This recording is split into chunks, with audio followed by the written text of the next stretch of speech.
لا الہ الا اللہ واشہد ان محمدا عبدہ ورسولہ اما بعد فاعوذ باللہ من الشیطان الرجیم بسم اللہ الرحمن الرحیم یا ایہا الناس اتقوا ربکم الذی خلقکم من نفس واحدۃ وخلق منها زوجها وبث منهما رجالا كثيرا ونساء واتقوا الله الذي تساءلون به والارحام ان اللہ کان علیکم رقیبا وقال یا ایہا الذین آمنوا اتقوا اللہ حق تقاتہ ولا تموتن الا وانتم مسلمون وقال یا ایہا الذین آمنوا اتقوا اللہ وقولوا قولا سدیدا یصلح لکم اعمالکم ویغفر لکم ذنوبکم ومن یطع اللہ ورسولہ فقد فاز فوزا عظیما۔ ہر قسم کی تعریف، کبریائی، بڑائی، حمد و ثنا اللہ وحدہ لا شریک کے لیے ہے، اور انگنت بے انتہا بے شمار درود و سلام نازل ہو سید المرسلین رحمت للعالمین جناب محمد الرسول اللہ صلی اللہ علیہ وسلم پر۔ اللہم صلی علی محمد وعلی آل محمد کما صلیت علی ابراہیم وعلی آل ابراہیم انک حمید مجید۔ اللہم بارک علی محمد وعلی آل محمد کما بارکت علی ابراہیم وعلی آل ابراہیم انک حمید مجید۔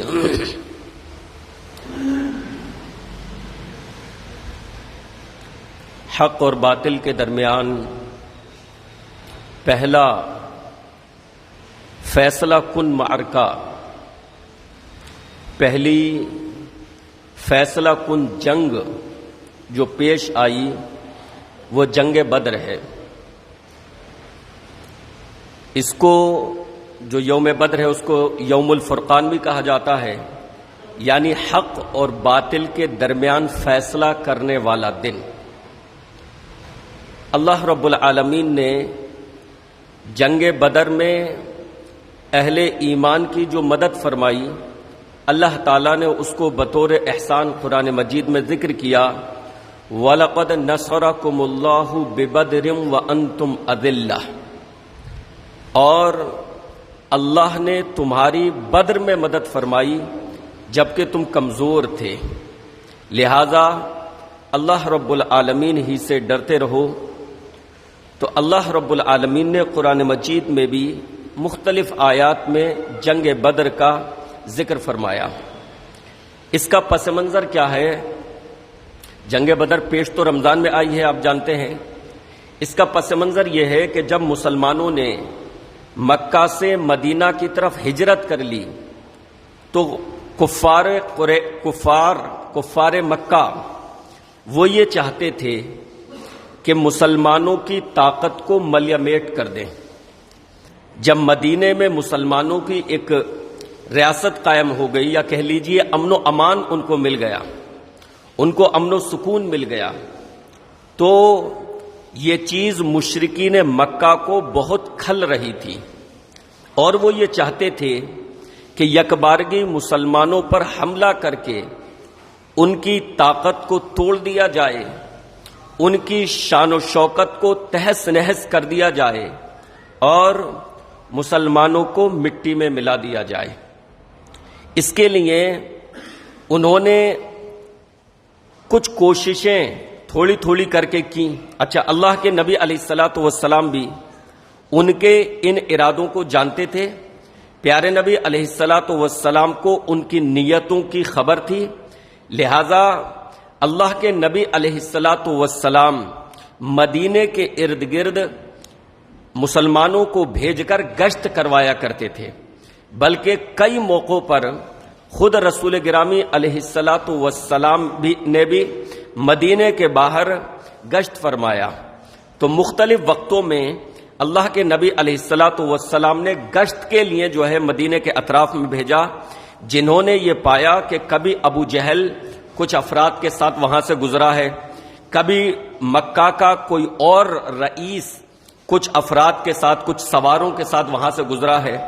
ظاہر ہے وہ اس فراق میں تھے، وہ اس کوشش میں تھے کہ کسی طریقے سے مدینے پر حملہ کیا جائے، مسلمانوں کی اس بستی پر حملہ کیا جائے، لیکن مسلمانوں کے چاقو چوبند ہونے کی وجہ سے، مسلمانوں کے بیدار رہنے کی وجہ سے، ان کے اطراف مدینہ میں گشت کرنے کی وجہ سے ان کو یہ موقع نہیں مل سکا تھا۔ پھر ہوا یوں کہ ابو سفیان، جنہوں نے اس وقت تک اسلام قبول نہیں کیا تھا، ابو سفیان ایک تجارتی قافلے کو لے کر ملک شام گئے، اور جب وہاں سے وہ واپس آ رہے تھے تو رسول گرامی علیہ الصلوۃ والسلام کو پتہ چلا، اور ان کا گزر جو تھا وہ مدینے کے پاس سے ہی ہوتا تھا۔ تو رسول اللہ صلی اللہ علیہ وسلم نے صحابہ کے ساتھ یہ ارادہ فرمایا کہ ہم مکہ والوں کا جو یہ تجارتی قافلہ یہاں سے گزرے گا، ہم اس کو لوٹیں گے۔ اب اس کی وجہ کیا تھی؟ اس کی وجہ کیا تھی کہ بھئی اس کو لوٹیں گے؟ اسلام تو ایسی اجازت نہیں دیتا کہ کسی کے مال کو لوٹ لیا جائے کسی پر حملہ کر کے۔ پھر اتنی بڑی چیز کا ارادہ جناب محمد الرسول اللہ صلی اللہ علیہ وسلم نے کیسے فرما لیا؟ اس کی وجہ یہ تھی کیونکہ مکہ والوں نے بھی مسلمانوں کے مال و اسباب کو لوٹا تھا۔ بھائی جب مسلمان مکہ سے ہجرت کرنے لگے تھے تو مکہ کے مشرکوں نے مسلمانوں کے گھر بار چھین لیے تھے، مال و اسباب چھین لیا تھا، تو خود مسلمانوں کے مال و اسباب کو انہوں نے چھینا تھا، تو اس کا بدلہ لینے کے لیے یا اس کی بھرپائی کے لیے مسلمانوں نے یہ ارادہ کیا۔ اس کا مطلب یہ، اور پھر یہ حالات جو چل رہے تھے یہ جنگی حالات تھے، اور جنگی حالات میں یہ تمام چیزیں جو ہوتی ہیں جائز ہوتی ہیں۔ تو خود مسلمانوں کی زمین و جائیداد پر مکہ والوں نے قبضہ کر رکھا تھا، ان کے مال و اسباب کو چھین رکھا تھا، لہٰذا اس کی بھرپائی کے لیے، اس کے بدلے کے لیے جناب محمد الرسول اللہ صلی اللہ علیہ وسلم نے صحابہ کے ساتھ یہ ارادہ فرمایا کہ مکہ والوں کا جو تجارتی قافلہ ابو سفیان کی نگرانی میں یہاں سے گزر رہا ہے، ہم اس پر دھاوا بولیں گے اور پھر وہ مال و اسباب اپنے قبضے میں کر لیں گے۔ اب یہ خبر جو تھی وہ مکہ والوں تک پہنچ گئی، تو ابو جہل نے لوگوں کو اکسایا کہ بھئی ہمارا تجارتی قافلہ جو ہے وہ خطرے میں ہے، اور مسلمانوں کی اتنی ہمت ہو گئی کہ وہ ہمارے تجارتی قافلے پر ہاتھ ڈالنے کا ارادہ کریں، لہذا چلو اور سب چل کر اپنے قافلے کی جو ہے حفاظت کرو۔ تو اس کے لیے مکہ کے مشرکین جو ہے وہ تیار ہو گئے، اور تقریباً 1000 کا لشکر ان کا جمع ہو گیا۔ اس میں 14 رؤسائے قریش بھی شریک ہوئے، یعنی اس کا مطلب یہ ہوا کہ یہ عام لشکر نہیں تھا بلکہ خصوصی لشکر قریش مکہ نے ترتیب دیا، اور 14 رؤسا جو بڑے بڑے ان کے سردار تھے وہ سارے کے سارے اس میں شریک ہوئے۔ ابو جہل، امیہ بن خلف، تو سارے ان کے جو بڑے بڑے سردار تھے وہ سارے کے سارے اس میں شریک ہوئے۔ شاید اللہ رب العالمین ان کو ان کی قتل گاہوں کی طرف لے جانا چاہتا تھا، اس وجہ سے یہ سارے کے سارے رؤسائے قریش بھی جمع ہو گئے، اور قریش مکہ کی جو تعداد تھی وہ 1000 کے قریب ہو گئی۔ انہوں نے جنگی ساز و سامان کی پوری تیاری کر لی، کیونکہ ظاہر ہے کہ بھئی ہم اپنے قافلے کی حفاظت کے لیے جا رہے ہیں تو مسلمانوں سے وہاں ٹکراؤ بھی ہو سکتا ہے، اور پھر ان کی نیتیں پہلے سے بگڑی ہوئی تھیں، قریش مکہ کی نیتیں پہلے سے بگڑی ہوئی تھیں کہ بھئی ہمیں مسلمانوں کو جو ہے مزہ چکھانا ہے، ان کی بستی پر حملہ کرنا ہے، ان کے زور کو توڑنا ہے۔ تو 1000 کا لشکر جمع ہوا، اور جنگی ساز و سامان کی پوری انہوں نے تیاری کی، اور 700 اونٹ اس لشکر کے لیے تیار کیے گئے، 300 گھوڑے تیار کیے گئے، اور سارے لوگوں کے پاس تلواریں تھیں، ڈھال تھی، یعنی کہ جنگی ساز و سامان کی جنگ کے لیے جو تیاریاں ہو سکتی ہیں وہ مکہ والوں کی پوری تھیں۔ اور اس کے بعد یہ قافلہ یہاں سے مکہ سے جو ہے روانہ ہوا۔ ان کو جوش دلانے والے، ان کو ورغلانے والے عورتیں بھی ان کے ساتھ تھیں، جو اشعار پڑھ پڑھ کر ان کے اندر ان کو جو ہے نفرت دلاتی تھیں اہل ایمان سے، اور ان کو جنگ پر ابھارتی تھیں، ان کو غیرت دلاتی تھیں۔ لیکن یہ قافلہ 4 یا 5 منزل چلا ہوگا۔ اس وقت میں منزلوں کا حساب ہوا کرتا تھا، پہلی منزل، دوسری منزل، تیسری منزل۔ تو یہ قافلہ 4 یا 5 منزل تک پہنچا تو خبر یہ پہنچی کہ ابو سفیان تجارتی قافلے کو بڑی ہوشیاری کے ساتھ بچا کر لے آئے ہیں۔ ابو سفیان وہ بھی بھائی ان پر اتنی بڑی ذمہ داری تھی، تو ان کو یہ جو ہے بھنک لگ گئی کہ مسلمان جو ہیں وہ اس قافلے پر دھاوا بولنے والے ہیں، لہذا انہوں نے دوسرا راستہ، وہ راستہ چھوڑ دیا اور دوسرے راستے سے جو ہے اس تجارتی قافلے کو وہاں سے بچا کر لے گئے۔ اب مکہ والوں کو یہ چیز پتہ چل گئی کہ ہمارا تجارتی قافلہ جو ہے وہ بچ کر آ گیا ہے، تو لشکر والوں نے یہ کہا کہ بھائی ہمارا تجارتی قافلہ تو آ چکا اور حفاظت کے ساتھ مکہ پہنچ چکا ہے، یہ خبر آ گئی وہاں تک، تو پھر اب وہاں جانے کا کیا فائدہ، چلو ہم واپس چلتے ہیں۔ لیکن ابو جہل جو سب سے زیادہ فتنہ پرور تھا، اس نے یہ کہا کہ ٹھیک ہے، اچھی بات ہے کہ ہمارا قافلہ بحفاظت مکہ پہنچ چکا ہے، مسلمانوں کی دسترس میں نہیں آیا، لیکن ہمارے لیے ہمیں یہ چاہیے کہ ہم یثرب کے قریب، یثرب مدینے کا پرانا نام، ہم یثرب کے قریب جا کر جشن منائیں، اور وہاں پر جشن منانے سے وہاں کے آس پاس کے جو قبائل ہیں وہ مسلمانوں کے ساتھ عہد کرنے سے دور رہیں گے۔ جب ہماری شان و شوکت دیکھیں گے، جب ہماری یہ شان و شوکت دیکھیں گے تو وہاں کے قبائل پر یہ اثر ہوگا کہ وہ مسلمانوں کے ساتھ کوئی معاہدہ نہیں کریں گے، جیسا کہ اب تک اللہ کے نبی علیہ الصلوۃ والسلام سے وہ قبیلے معاہدہ کرتے چلے آئے کہ بھائی اگر مکہ والے تم سے ٹکرائے تو ہم ان کا ساتھ نہیں دیں گے، ہم بالکل غیر جانبدار رہیں گے۔ تو انہوں نے، ابو جہل نے یہ کہا کہ ہم وہاں چل کر مدینے کے قریب جا کر پڑاؤ ڈالتے ہیں، وہاں جشن منے گا، جس سے وہاں کے قبائل جو ہیں وہ بھی ہمارے شان و شوکت دیکھ لیں گے اور وہ مسلمانوں سے کوئی معاہدہ نہیں کریں گے، اور دوسری بات یہ کہ اس سے مسلمانوں پر بھی روب و دبدبہ ہمارا بیٹھ جائے گا، ہماری دھاک بیٹھ جائے گی، ہم وہاں پر جشن منائیں گے اور ہمارا جشن دیکھ کر ان کے دلوں میں رعب بیٹھ جائے گا، لہذا اپنے قافلے کے سفر کو جاری رکھا جائے اور ہم یثرب کے قریب جا کر پڑاؤ ڈالیں گے اور وہاں جا کر اپنا جشن، اور جو جشن کے لوازمات ہوتے ہیں، شراب نوشی، ڈانس، ناچ گانا، یہ ساری چیزیں ہم وہاں پر جا کر کریں گے۔ اب یہ قافلہ جاری رہتا ہے مکہ کا، قریش مکہ کا یہ قافلہ چلتا ہے۔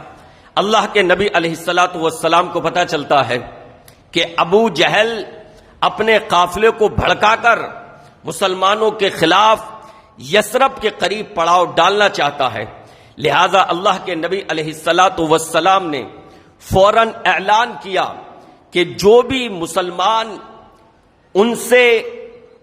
مسلمان اس وقت باہر چلنے کے لیے تیار ہو، یعنی ان سے لڑنے کے لیے، وہ جلدی سے تیار ہو جائیں، وقت اپنے پاس کم ہے، جتنے لوگ تیار ہونا چاہیں تو اہل ایمان کی، مسلمانوں کی جو ہے وہاں پر جمنا شروع ہو گیا، اور تقریباً 313 یا 314 یا 319 مختلف روایتیں، عوام میں جو مشہور ہے 313 کر کے مشہور ہے، لیکن 319 تک یہ تعداد راویوں کے بیان کے اعتبار سے مختلف اس وجہ سے ہے کہ بعض نے بچوں کو شمار کر لیا اور بعض نے ان بچوں کو کہ جنہیں اللہ کے نبی علیہ الصلوۃ والسلام نے لڑنے کی اجازت نہیں دی لیکن صرف جنگ میں شرکت کی اجازت دی، تو بعض نے ان کو نہیں شمار کیا، تو یہ مختلف تعداد رہی، لیکن بہت زیادہ بیانوں میں فرق نہیں ہے۔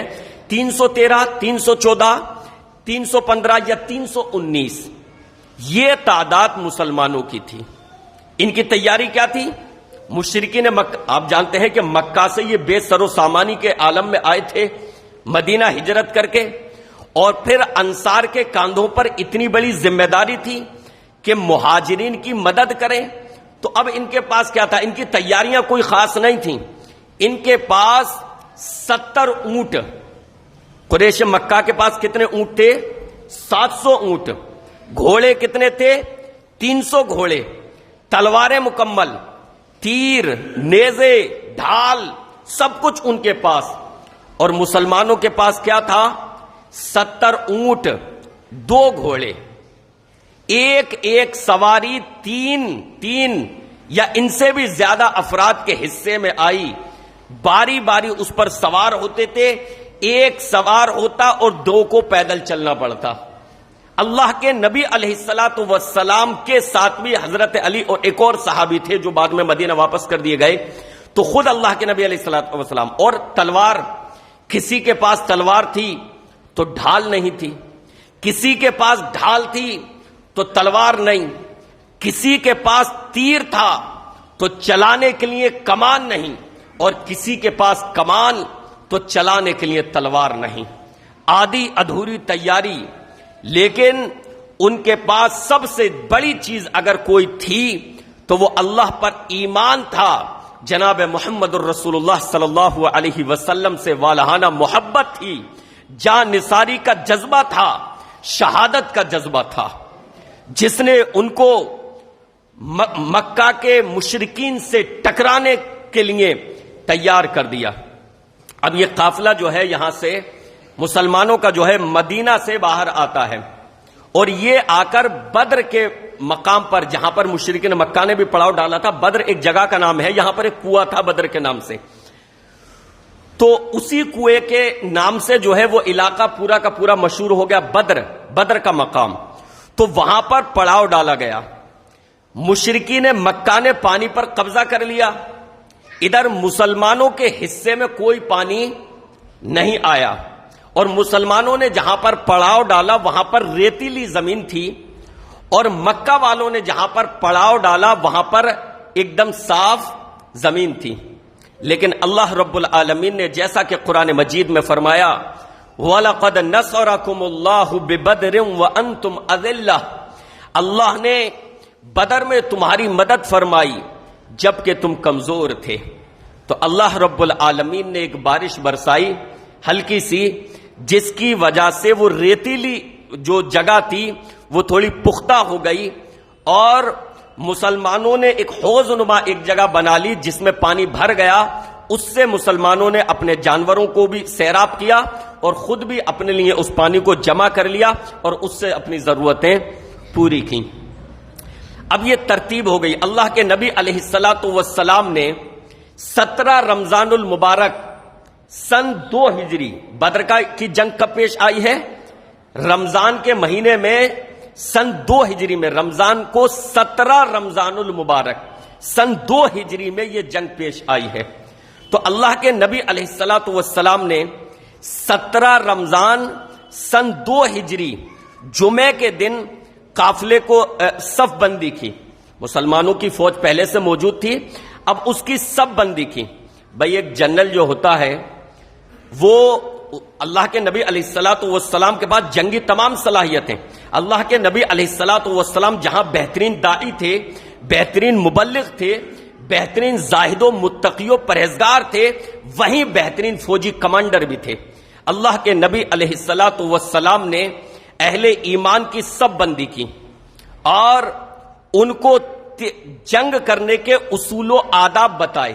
کس طریقے سے جنگ کرنی ہے، کس طریقے سے لڑنا ہے، کیا کرنا ہے، یہ تمام کے تمام پیارے نبی علیہ الصلوۃ والسلام نے آداب بتائے. جس وقت اللہ کے نبی علیہ الصلوۃ والسلام صف کو ترتیب دے رہے تھے، ایک انصاری صحابی صف سے تھوڑا سا آگے نکلے ہوئے تھے. پیارے نبی علیہ الصلوۃ والسلام نے چھڑی سے ہلکے سے یوں چھلا کر ان کو پیچھے ہونے کا حکم دیا کہ بالکل صف میں سیدھے ہو جاؤ، بالکل صف بندی سیدھی کرو. ان انصاری صحابی نے کہا، اے اللہ کے رسول مجھے تکلیف ہوئی ہے. کہا کیوں؟ کہا آپ کی یہ جو چھڑی لگی ہے اس سے مجھے تکلیف ہوئی ہے، میں بدلہ لینا چاہتا ہوں. پیارے نبی علیہ الصلوۃ والسلام سب سے بڑے عادل، سب سے بڑے انصاف پرور، کہا ٹھیک ہے میں بدلہ دینے کے لیے حاضر ہوں اگر تمہیں تکلیف ہوئی ہے. بتاؤ کیا چاہتے ہو؟ کہا اپنی قمیص اٹھائیے تاکہ میں بدلہ لے لوں.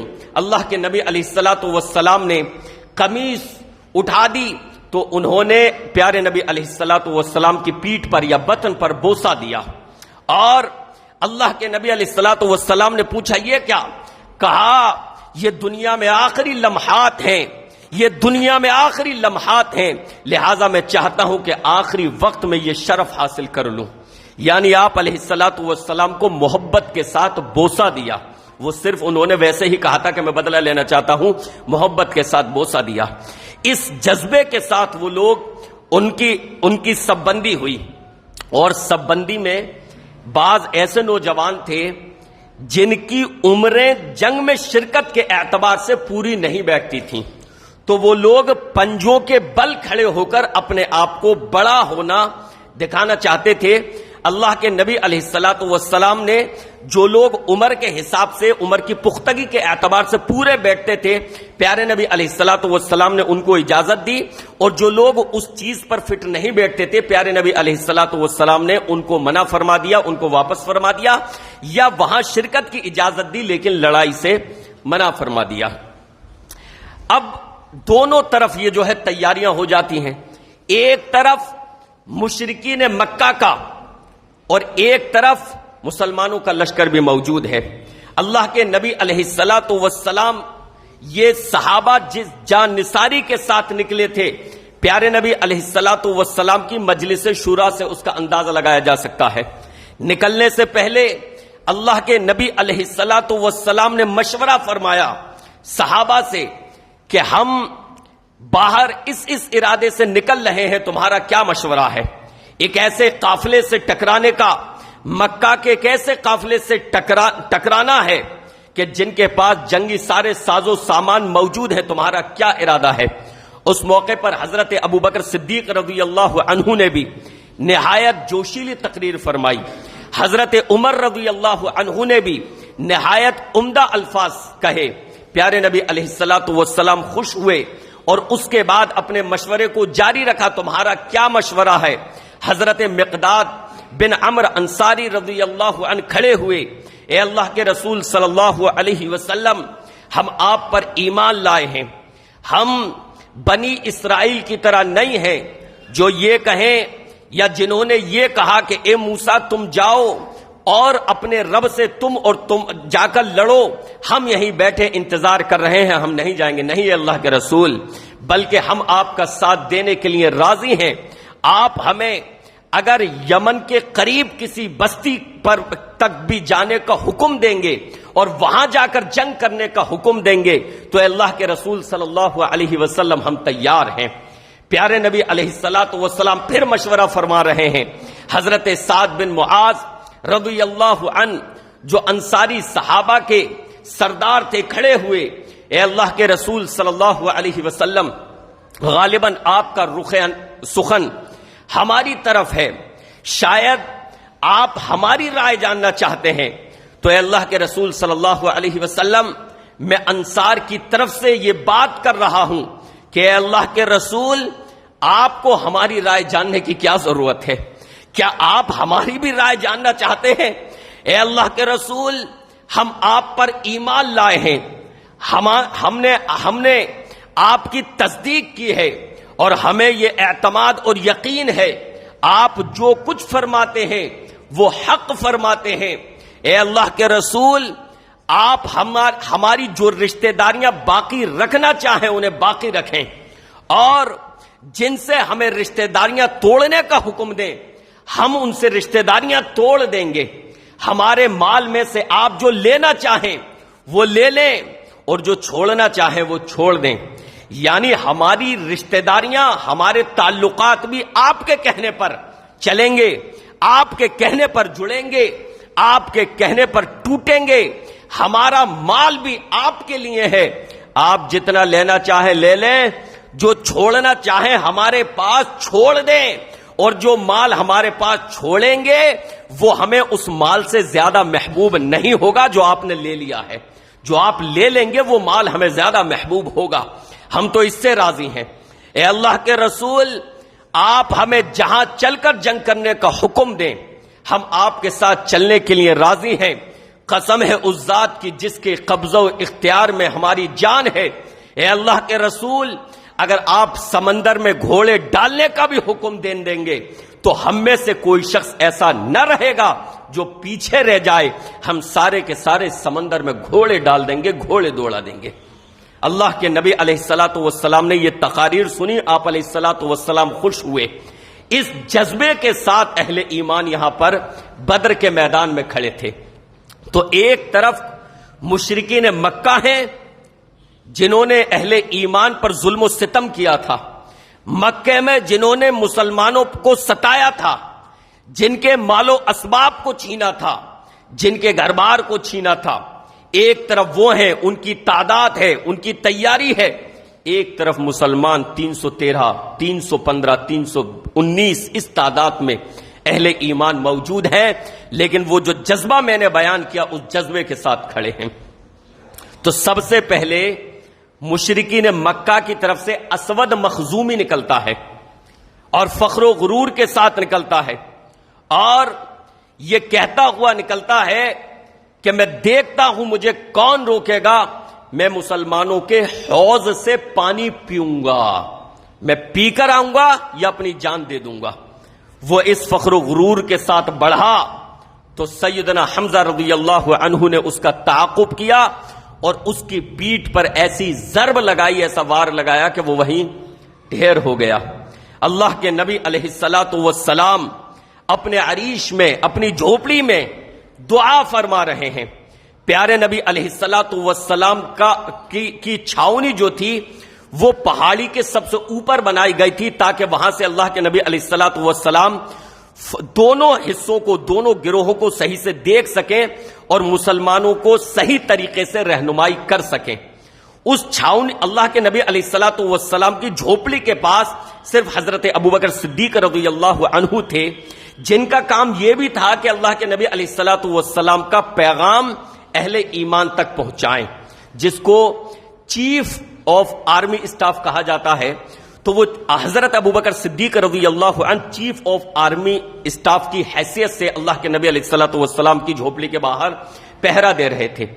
دونوں لشکر آمنے سامنے ہیں، اللہ کے نبی علیہ الصلوۃ والسلام اپنے رب سے دعا کر رہے ہیں، اے اللہ، اللہم لا تخذلنی، اے اللہ مجھے شرمندہ نہ کرنا، اللہم انی انشدک ما وعدتنی، اللہ تو نے جو مجھ سے مدد کا وعدہ فرمایا ہے میں اس کا تجھ سے سوال کرتا ہوں، میں اس کا تجھ سے مطالبہ کرتا ہوں۔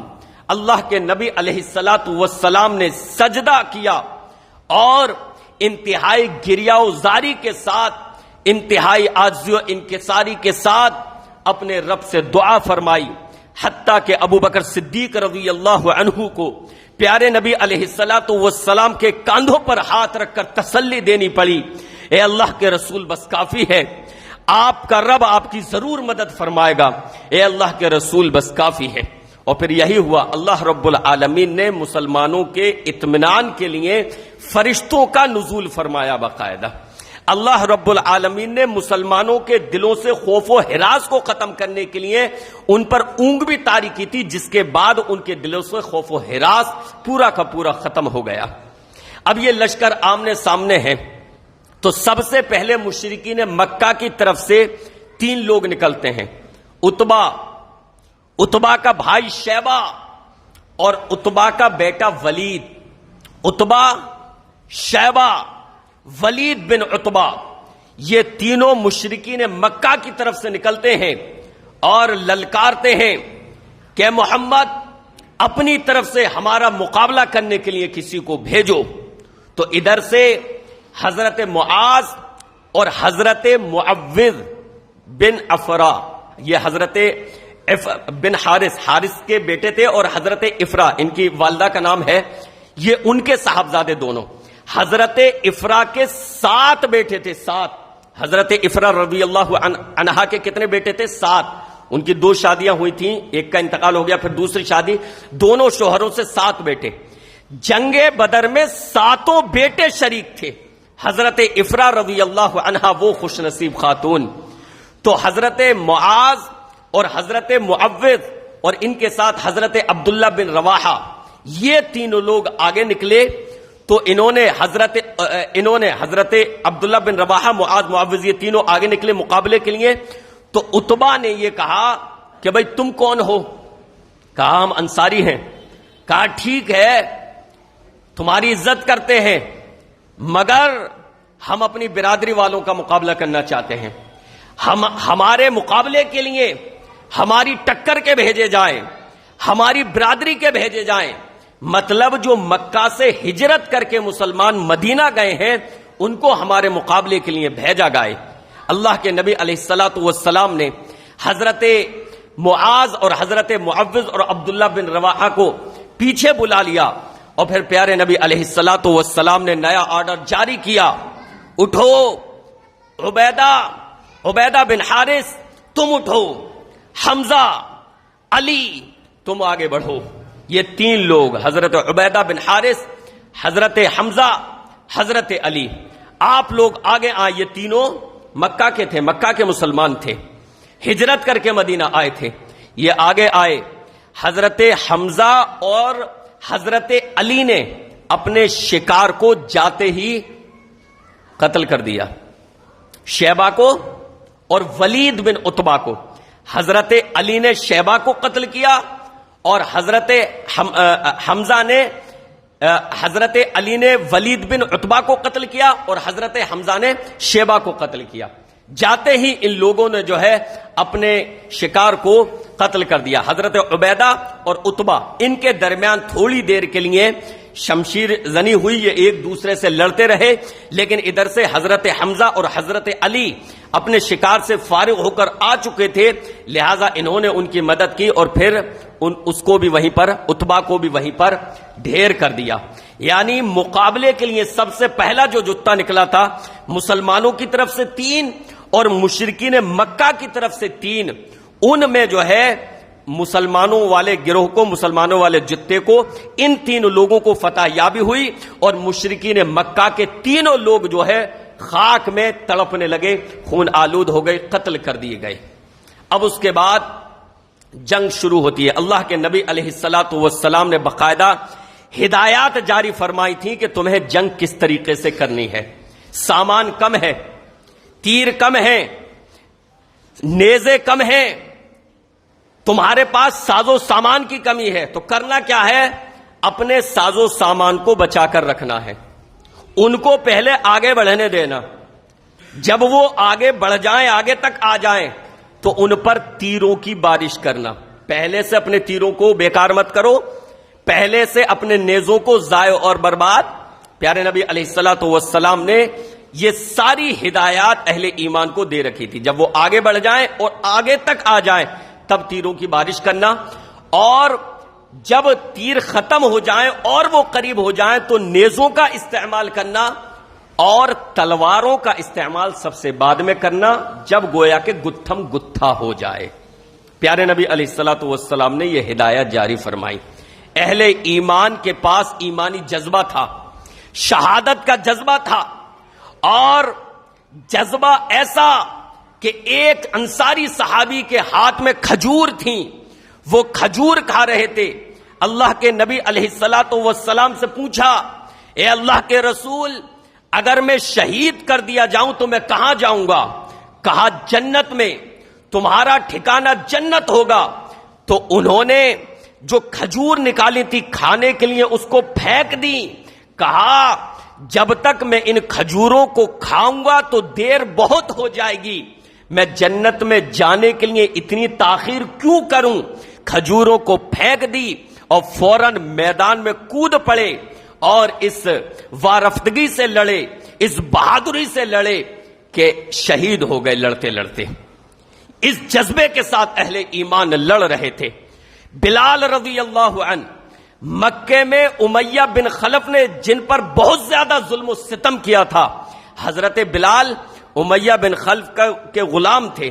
امیہ نے حضرت بلال رضی اللہ عنہ پر مکے میں بے انتہا ظلم و ستم کیا تھا.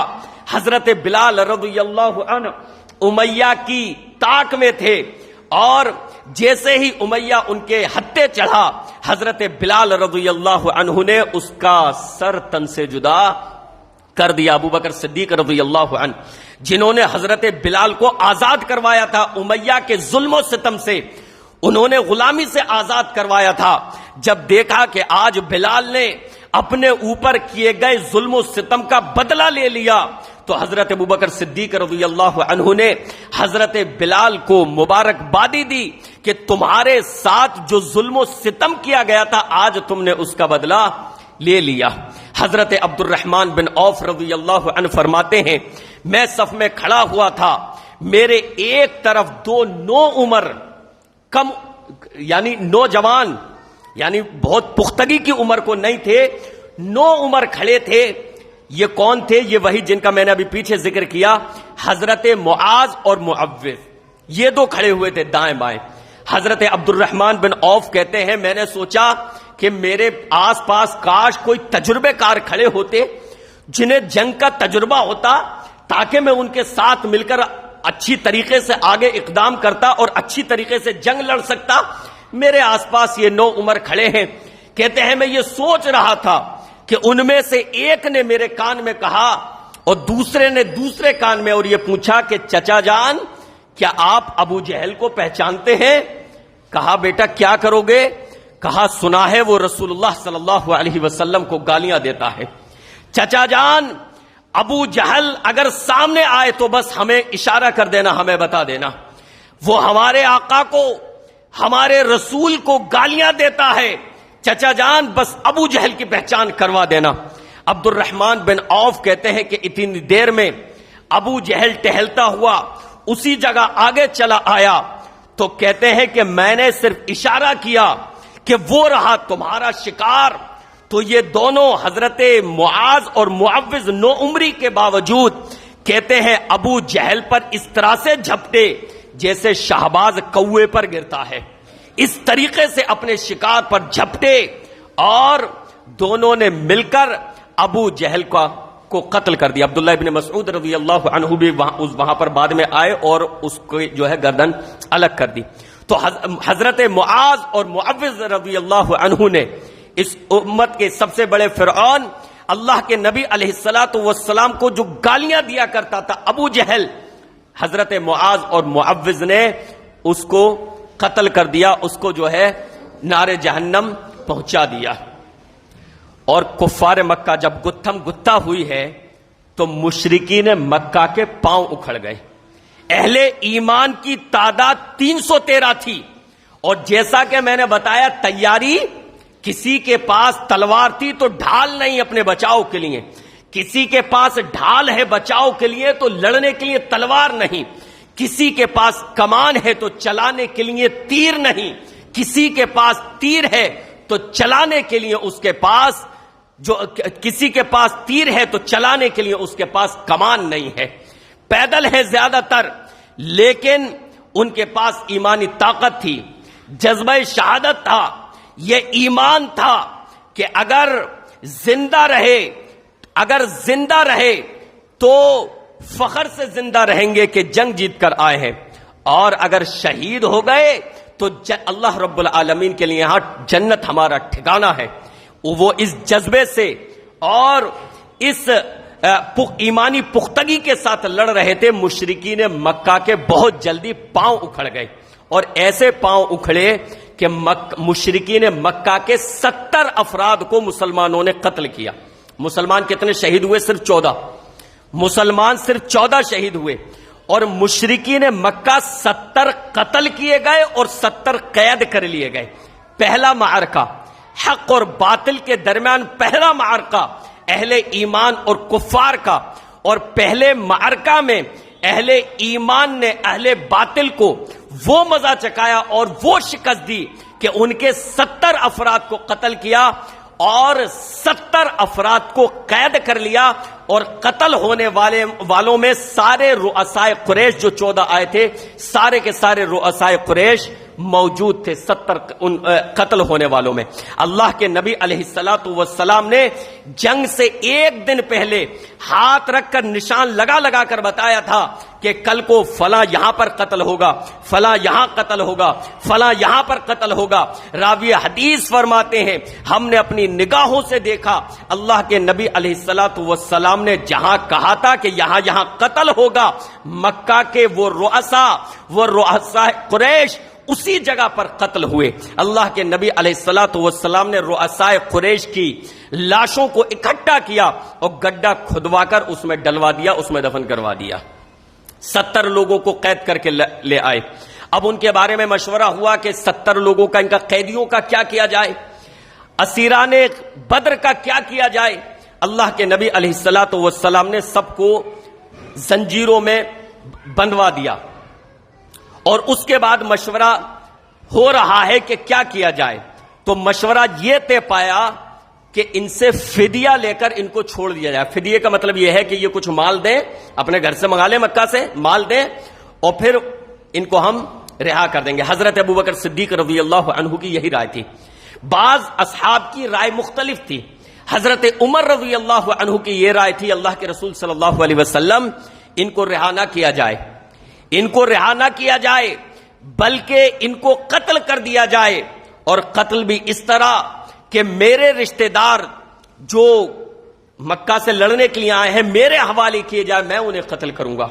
ابو بکر اپنے رشتہ داروں کو قتل کریں، علی اپنے رشتہ داروں کو قتل کریں، تاکہ اللہ یہ دیکھ لے کہ ہمارے دلوں میں کفر کی کوئی جگہ باقی نہیں ہے، ہم صرف اللہ اور اس کے رسول سے محبت کرتے ہیں، ہمارے دلوں میں صرف اللہ اور اس کے رسول کی محبت باقی ہے، نہ ہمارے رشتہ داروں کی محبت ہے، نہ کفر کی محبت ہے، ہمارے اوپر یہ ساری محبتوں پر اللہ اور اس کے رسول کی محبت جو ہے وزنی ہے، ہم صرف اور صرف اللہ اور اس کے رسول سے محبت کرتے ہیں، ان کے سامنے ہمارے سامنے کوئی رشتہ داریاں نہیں ہیں۔ لیکن اللہ کے نبی علیہ الصلوۃ والسلام نے حضرت ابوبکر صدیق کی رائے کو ترجیح دی اور یہ اعلان کر دیا کہ بھائی فدیہ منگا لیجئے آپ لوگ اپنے گھروں سے، اور آپ کو جو ہے رہا کر دیا جائے گا۔ مسجد نبوی میں قیدیوں کو باندھ دیا گیا۔ صحابہ نے رات میں محسوس کیا اللہ کے نبی علیہ الصلوۃ والسلام کروٹ بدل رہے ہیں۔ جو لوگ قید ہوئے تھے ان میں پیارے نبی علیہ الصلوۃ والسلام کے قریبی رشتہ دار بھی آئے تھے۔ آپ کے پیارے چچا حضرت عباس بھی ان قیدیوں میں شامل تھے۔ اس وقت تک انہوں نے ایمان قبول نہیں کیا، بعد میں ایمان قبول کیا ہے۔ حضرت عباس بھی بندھے ہوئے ہیں۔ صحابی نے محسوس کیا اللہ کے نبی علیہ الصلوۃ والسلام بستر پر کروٹیں بدل رہے ہیں۔ کہا اے اللہ کے رسول صلی اللہ علیہ وسلم، ابھی آپ نے آرام نہیں فرمایا ہے، ابھی آپ سوئے نہیں ہیں؟ کہا مجھے تو عباس کے کراہنے کی، مجھے چچا عباس کے کراہنے کی آواز آ رہی ہے جو مجھے سونے نہیں دیتی۔ پیارے نبی علیہ الصلوۃ والسلام انتہائی شفیق، انتہائی نرم دل تھے۔ صحابی گئے اور حضرت عباس کی رسیوں کو ڈھیلا کر دیا۔